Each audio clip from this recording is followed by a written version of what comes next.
Today, we are going to grade box scores. So this is it's be a fun video. It's going to be a learning experience. So every single week, I always talk about the box score and a true box score, a fugazi one, how to look at them. And then I usually reference them whenever we talk about our bets. So we talk about what sides we want to back. And so I wanted to show live and in color me doing that and kind of how I look at a box score. And so you can do it and hopefully find more winners, because at the end of the day, that's what it's all about, right? So what do I mean by a fugazi box score? All right, so let's look at the Saints last week, not the Falcons game, but the Panthers game.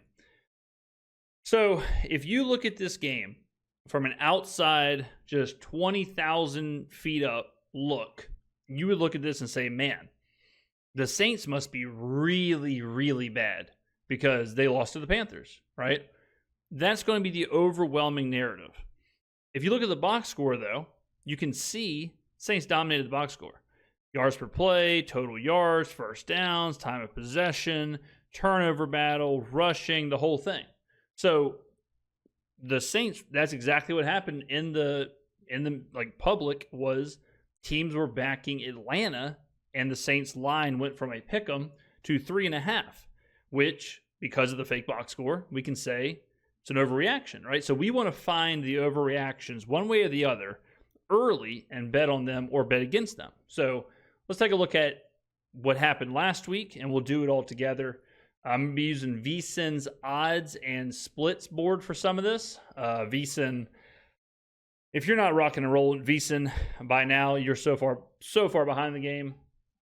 I love VSiN. Once you tune into their content, start reading their stories or listening to their podcasts or watching their videos, you will forget ESPN and Fox Sports and all those groups ever existed. Okay, so let's go ahead and get into some of these box scores. Let's start off with Thursday Night Football. All right, Ravens get the win at home. Close game. Not too much overreaction will come out of this since it was such a close game. But let's take a look at the box score anyways. So let's see. Bengals won the first downs. Bengals win the yards. Yards per play, pretty similar. Bengals rushing, pretty similar, not much. Penalties, way worse on the Ravens. Bengals lose the turnover battle and win the time of possession. So I would say this is leaning towards the Bengals should have won this game. It is relatively tight, and usually when you get a relatively close game with a turnover, the team that wins the turnover battle wins the game. And that's what we saw here. True score would probably have the Bengals winning this game, but I don't see too much as far as like what we can really take away from that. All right, Falcons Saints. So we covered this one immediately after the game. Close game again. Close game, divisional, all that stuff. If you look at the box score, I would say the Falcons probably deserve to win this game. Similarly to the Bengals game, where it's like, it's not too crazy. Like if the Falcons did deserve to win, it would have been like by a point, 2 points, somewhere in that neighborhood. They win first downs. They win the total yards. They lose yards per play, dominate rushing, and get the turnover and dominate time of possession. So they probably deserve to win this game more than Cincinnati deserved to beat Baltimore. So the first note I would make is either back the Falcons or fade the Saints in the upcoming week, depending on how the market moves and all that stuff happens. So let's take a look at that, just kind of cross-reference. So Atlanta is playing Denver. Denver getting crazy support. So it opens Atlanta -1 on the road. The public, and it's not really public because the public doesn't really bet early on, but that's a different conversation for a different day. Denver goes from +1 to -2.5. That's a huge flip. And then if we look at the splits, oh man, splits are horrible for Atlanta. Tickets are mostly in Atlanta's favor, but the handle is mostly in Denver's favor. And that's some pretty serious handle here to move it that far. I mean, you're getting 63% of it, but it's moving it from +1 to -2.5. Eesh, that's absolutely horrific. I would put right here, I would say we still have to do Denver's box score, but right here I would probably say like the buy mark for Atlanta is +3. If you get a +3, it's probably the buy sign. anything under that, I'd stay away from right now. Again, we're still in that price discovery mode, but that'd be my notation for Falcons Saints. Now, if we do the other side, so Cleveland's on a bye. So this is a unique opportunity where Cleveland is on a bye, and so we don't get to use their box score, but you do have to factor in that they're rested. Okay, so the Saints we have as kind of a fake box score. All right, it opened. Now you also want to understand the look ahead line. We're not going to do that right now, but the look ahead line for this one was somewhere around a pick, I believe. So it opens 2. Okay, Saints are -1 to -1.5, somewhere in there. Some places pick, like Circa, which is a really smart book. What I want to see here to back Cleveland is I want to see high ticket count on the Saints. So the narrative of the Saints are back, the Saints have turned the corner, all that stuff. But I want to see heavy handle on Cleveland, okay, to drive this number down, get a little reverse line movement. Let's see if that's the case.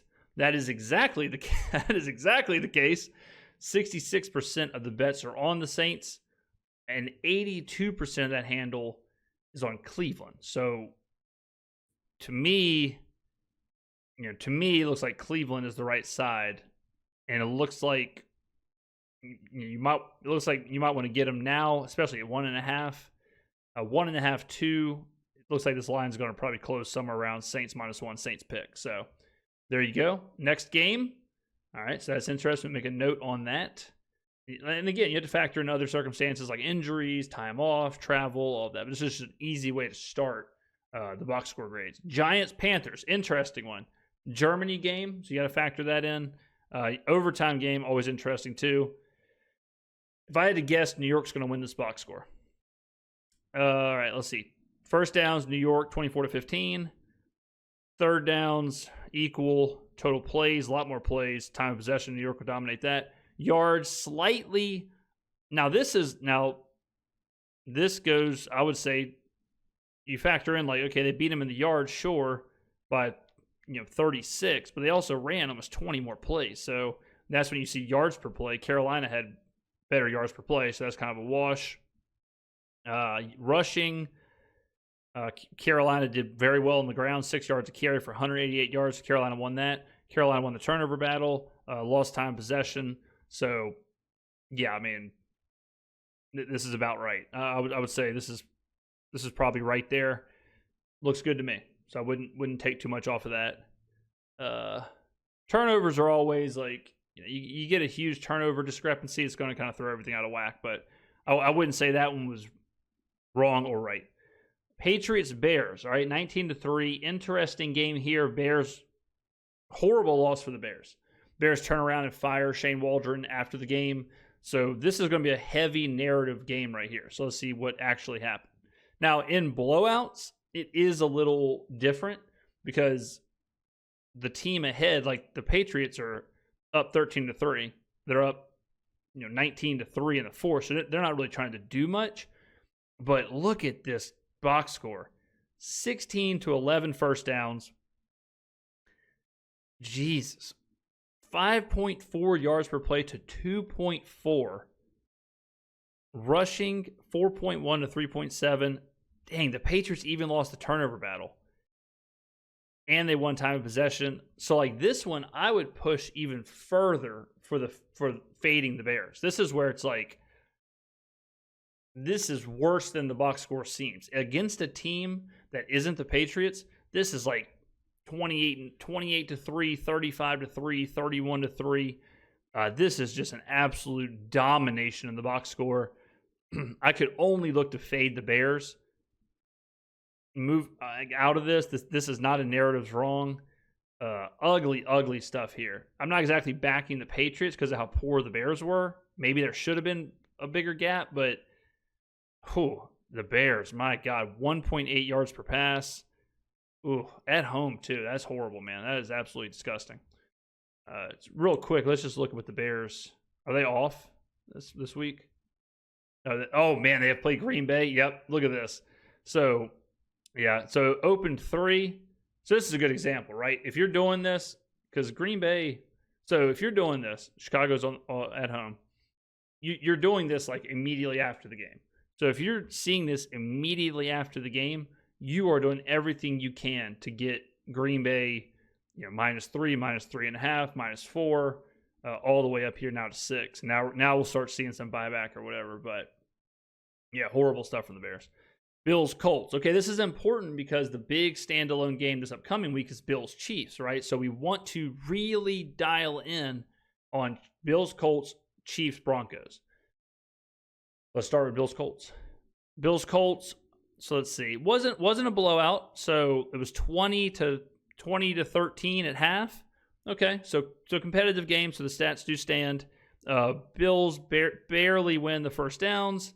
Total yards. Bills win the total yards. Equal yards per play.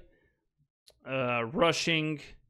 I mean, Colts win the rushing, but Bills weren't bad. Time of possession. Bills win the time of possession, and they win the turnover battle.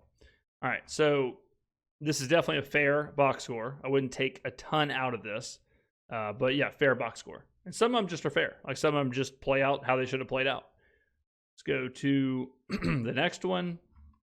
Broncos Chiefs. All right. Let's see here. First down, 16 to 19. All right, Chiefs win the first down. 2 for 2 on fourth down. 65 plays to 55 plays. They win the total yards. Yards per play. Broncos win the yards per play. Broncos, good defense, hold the Chiefs to a below average yards per play. Passing, horrible from the Broncos. Rushing, damn, Chiefs couldn't get the run going at all. Turnovers, nothing. Time of possession, Chiefs win that. Okay, so just looking at this, I'm okay with the final. Definitely a 1-2 point game. Home team, all that stuff, better time possession, more plays, more first downs, better yards. Okay, Chiefs probably deserve to win this game. Now, we also know a variable of this is that the Chiefs blocked a field goal. So the Chiefs blocked a field goal to win, like a 35-yard field goal. So the Chiefs are 9-0, but are they really? So that narrative is going to make me want to fade the Chiefs, where they should have lost. Even though the box score says, the win's okay, Broncos winning by 2 would have been fine too. If Broncos make that field goal, right? So, but because of the win, because they are undefeated, that is a narrative I want to fade off of a game where they easily could have lost, maybe should have lost. So I'm going to assume we're going to see high ticket count for the Chiefs and high handle count for the Bills. I want to back the Bills in this upcoming game. So let's see what we get out of that. Okay, so it opens Bills +1. Bills go to 2.5. Okay, so huge flip there. All right, now that's kind of a lot, but all right. So we get what we wanted. High ticket count for the Chiefs. High handle for the Bills, driving that number. This is appropriate. Okay, this is what I think is right. This directionally gives us what we want to see. So backing the Bills is the correct thing to do, just looking at this. Now, 2.5 seems like we're trending towards a little bit much. Okay, so 3 certainly way too much. So let's go to the money line. Okay, like I said, I'm guessing a lot of people are going to back the Chiefs to just win the game. Okay, now that they're getting points, it's a little different. But I want to back the Bills to just win the game. Get away from the points and all of that. We're a little late to that party. If we go to just the money line, we're seeing a lot of bets, 64% of bets on the Chiefs and 53% of the handle. We'll have to look at how that number moves. Now, dogs on the money line do get more play. So, the bet splits aren't exactly, it's not the same as looking at the bet splits against the spread. But I do like backing the Bills here with what I saw out of the box score and what I saw from the line movement. So I would say right now, the Bills are the right side in that game. Let's keep it going, shall we? If you have any questions about how this works or what stats to weight, put it in the comments below. I'll try and do my best. Niners, Bucks, another close game here. So first downs, Niners. Total plays about even. Huge discrepancy in the yardage. 6.8 yards per play, 3.7 yards per play. Rush, 3.4 to 4.1. Turnover battle. Tampa wins the turnover battle. and then time of possession, San Francisco wins that. So this is a good example of a game that wasn't close. Okay, so to me, this is domination for the Niners. This should have been a blowout. This should have been, way, way, way, way worse. So you're going to hear, well, the Niners barely beat the Bucs. You're going to hear, well, the Bucs almost beat the Niners. Neither of which are true. The 49ers dominated the Bucs, even though they won by 3, and the Bucs got dominated. Okay, they lose. Total yards by 200. 6.8 yards per play to 3.7. And San Francisco loses the turnover battle but wins the game. So this is a complete domination. So let's take a look at how we can attack that with the odds. Let's see. San Francisco is playing Seattle, and Tampa is playing... is Tampa off? Tampa might be off. I don't see Tampa. Okay, so San Francisco has gone from 7 to 6.5. All right. And was Seattle on a bye? Let's see here. Seattle was on a bye, so you do have to factor that in. I would... that is... It's kind of tough. It's kind of a tough spot, just situationally. If you factor in San Francisco traveling to Tampa, traveling back, playing a rested Seahawks team, divisional game, giving up a ton of points. But I would lean to backing San Francisco. Let's see the splits. Okay, you don't like seeing this. 58% of the bets and 64% of the handle are on San Francisco, but it's gone from 7 to 6.5. So, that's not great either. But maybe if they get back to 7, you look at teasing them. I don't like playing big dogs. Big favorites, especially in divisional games. But I think San Francisco should be rewarded for the box score and not downgraded. So the market says Seattle's the right number, but directionally, I would lean towards San Francisco. So maybe 7 is the buy price. Like maybe you put 7 the buy price for Seattle, or maybe you make it 6 for San Francisco. Anything over 6 becomes the buy price for Seattle. I'd put a pin in that one, but the box score San Francisco should get way more credit. As far as the box score, this is probably, besides the Patriots, it's probably the most dominant display as far as a box score. The Patriots dominated the Bears, but the Niners really got after the Bucs. That's a huge discrepancy in some of those numbers. All right, Steelers-Commanders. This is a good one because this is I think a lot of, a darling team. A lot of people like the Commanders. So let's see what truly happened. Let's see how much the Steelers should be upgraded versus downgraded. Same for the Commanders. Let's take a look. All right, so first downs, Steelers win that. Total yards, Steelers win that. Yards per play, even, but Steelers win that. Rushing, Steelers win that, but neither one are good. 2.7, horrible from Washington. Steelers lose the turnover battle too. Wow. And dominate time of possession. So yeah, Steelers should be upgraded here. Steelers do deserve the win. Kind of impressive that they got the win, all things considered, losing the turnover battle. Yeah, I would upgrade the Steelers off of this. It's definitely a close game. It's definitely a close box score. But, that's at 2 turnovers. You win despite 2 turnovers in a game this close. Washington's rushing attacks got, nothing doing there. So, yeah, I would, at home too. Yeah, I'd downgrade Washington off that, upgrade Pittsburgh, see what the market's doing. Okay, so Pittsburgh's playing Baltimore. All right. Both deserved wins, both close wins. Divisional game. Pittsburgh's at home. Yeah, I'd be comfortable. I would be comfortable saying Pittsburgh plus 3.5 would be a play. 3 and lower, I'd stay off of them, but 3.5, you can get involved. As far as Washington plays short rest against Philly. Goes from 3 to 3.5. Okay, so they were downgraded And Philly was upgraded because of their dominance against Dallas, which we'll look at in a minute here. I would say this directionally is correct. I would say directionally this is right. I think Philadelphia is the right side here. They're getting a ton of the handle, a ton of support. Yeah. Yeah, I think 3. I think 3, you play Philly. 3 or anything lower. 3.5, anything higher, you probably stay away from, but I think Philly's the right side. Okay. Let's see. Next up, we've got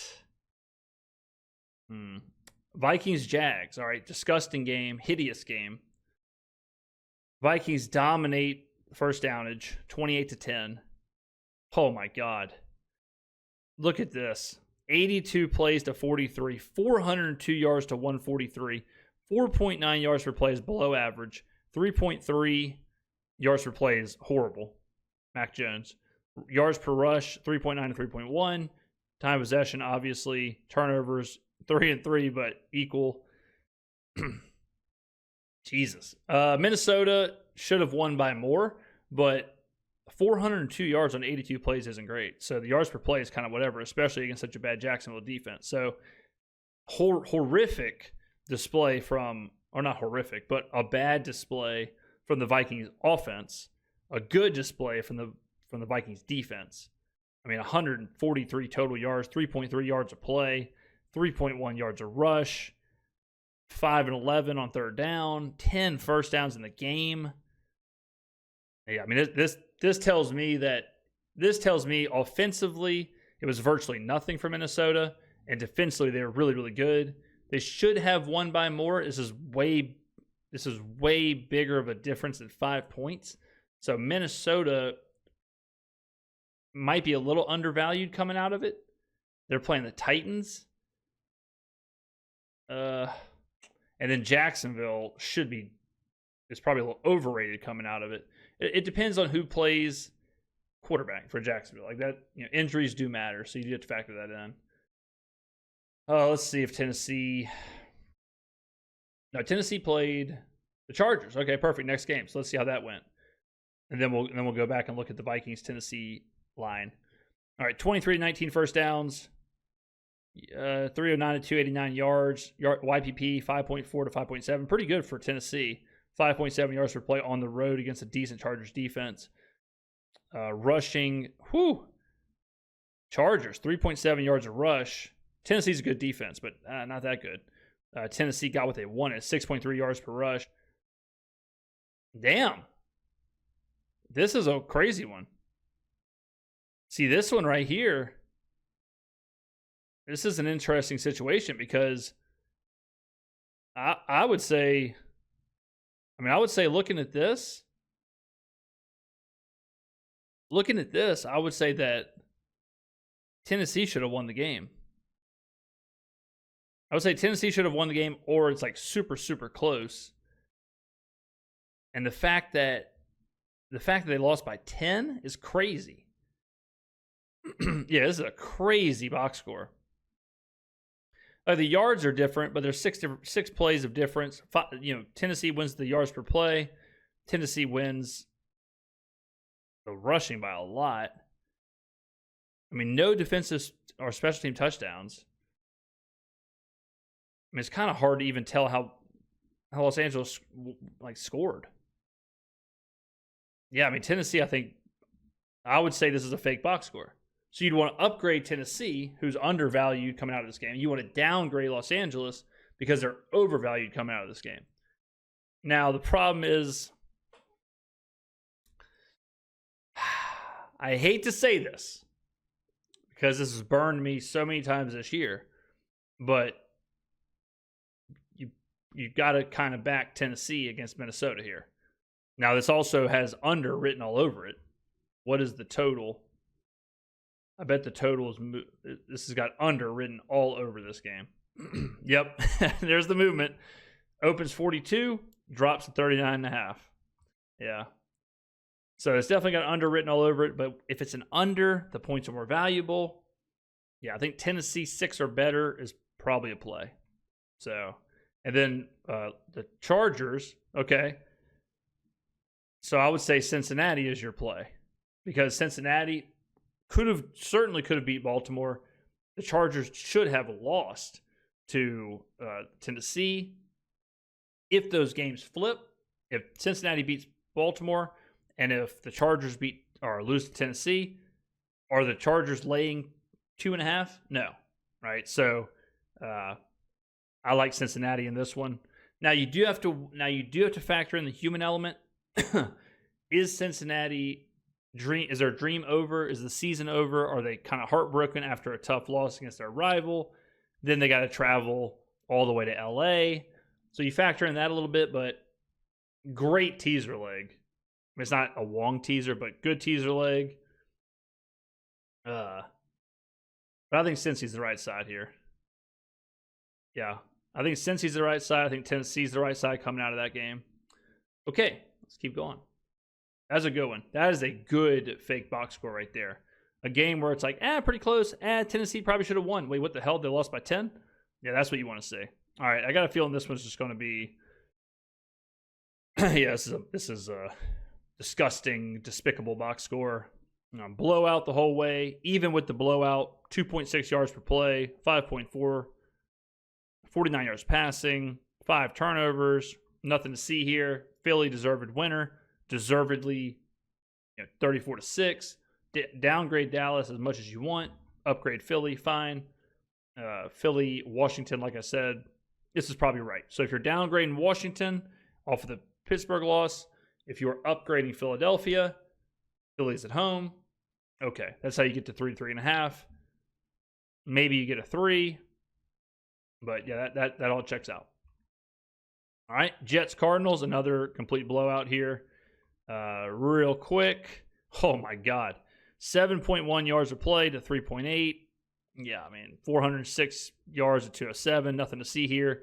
Downgrade the Jets, upgrade the Cardinals.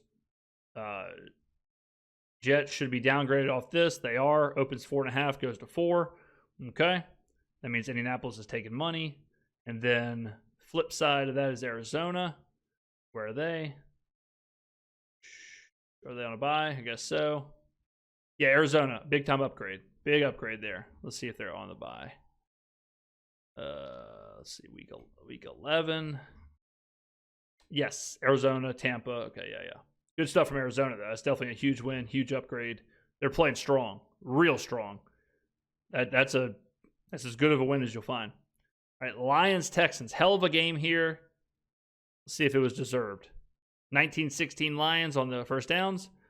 Total plays, about the same. Yardage, Lions win the yardage. Lions dominate the yards per play. Yards per rush, 2.0 yards per rush for the Texans. Ay caramba. Turnovers, Lions, 5 turnovers. Wow. Lions, 5 interceptions. Lose the time of possession. Lose the turnover battle by 3. And you still win the game on the road. Damn. So, wow. I mean, Lions are playing the Jags. Okay. Yeah. I mean, yes. This is a game where if it's not for the 5 interceptions, the Lions win this game by 2-3 scores easy. Not a good performance from the Texans. This is one of those ones you're going to hear a lot of people say like, well, they lost to the Lions on a last-second field goal. Well, they played them close. Not really. I mean, you win the turnovers plus 3 and you lose the game at home and you get shut out in the second half. Oh, gross performance from the Texans. I would downgrade the Texans off of this, but they're playing the Cowboys. So what can you do? So that's one of those ones where it's like, tease the Texans. Good teaser leg. Tease the Texans, play the Cowboys kind of thing. But can you play the Cowboys? Probably not. Their season's over. I'm not backing Cooper Rush or Trey Lance. So tease the Texans down. Again, not a long teaser, but I would tease them down. But yeah, I mean the Lions. It should have been way worse than 26-23. And then finally, Dolphins Rams. This one, I have a feeling the Rams are going to win the box score. 20-15. 327 to 238, 4.8 to 4.5, 3.9 to 3.0. Yeah. Yes. The Rams should have won this game. Yep. So the Rams should have won this game. It's a fake box score. They certainly shouldn't have lost by 8. That's what happens whenever you settle for 5 field goals. So I'd upgrade the Rams. I would look to play the Rams off that game. They're playing the Patriots. Patriots just got to win. So yeah, I'd play the Rams here. Tough travel spot, but and the market is playing the Patriots. That's a huge number, though. I mean, again, I'm not really in the business of playing road favorites like that, especially cross-country road favorites playing in the early window. I don't think I've ever played that in my life. I've never played a big road favorite playing West Coast, East Coast, playing on the early East Coast window. So I would not be playing the Rams, but I would side with the Rams. I would lean to the Rams. Patriots taking a ton of money, though. Look at the splits. Man, a lot of reverse line movement. You got 60% of bets and 54% on the Rams, yet it is going from 5 or 6, whatever, to 5 and 4.5 in some spots. Damn. I mean, if it keeps ticking down, 4 is probably, I guess, your buy point on the Rams, but the Rams should not be downgraded off of this performance. And Miami shouldn't be upgraded. So who is Miami playing? Miami's playing the Raiders. The Raiders are off a bye, right? Let's see. Raiders are off a bye in Miami. So Miami has to go from Miami to Los Angeles, back to Miami. I'd probably play the Raiders here. Tough. Same situation, though. The Raiders go West Coast, East Coast, but they're on a bye, so you got to look at the travel. When did the Raiders go to Miami? You know, all that stuff. And then you got to factor in, like, if they're in Miami for an extended period of time, is that good or bad? Ooh, the Miami flu is a real deal. 8 seems like a lot. Miami's getting 61% bets, 74%. Let's see what this does. If I had to guess, it's going to go to 8, come back down, 7.5, come back down. I think we see a little bit of reverse line movement here, but the travel, I would have to start DMing Raiders beat writers and asking when they went to Miami and their travel plans and all that stuff. But just off of the box score, I would take the rested Raiders off of kind of a fugazi box score, weird travel spot for the Dolphins. Dolphins traveling from Miami to LA back to Miami kind of negates the Raiders travel. So, yeah, I mean, I think, I'd probably had to play the Raiders here. 8 seems like way too much. Yeah, 8 seems like too much. But that's how you do it. That's it. That's all the games. That's kind of how I quickly grade box scores off the jump. So then the way I do it is I always write like fade back. And then I put teams that I'm looking to fade, like Miami or the Chargers. And I would put teams that I'm looking to back, like the Titans or, depending on how the box score goes. So that's how you do it. That's it. If you have any questions, how we do the box score grading or any of that stuff, put it down in the comments below. That was just a stream of consciousness kind of thing. So I hope you enjoyed it. A little sports gambling 101 from the boy. So there you go. Thank you very much for watching, ladies and gentlemen, and I will see you in the next video.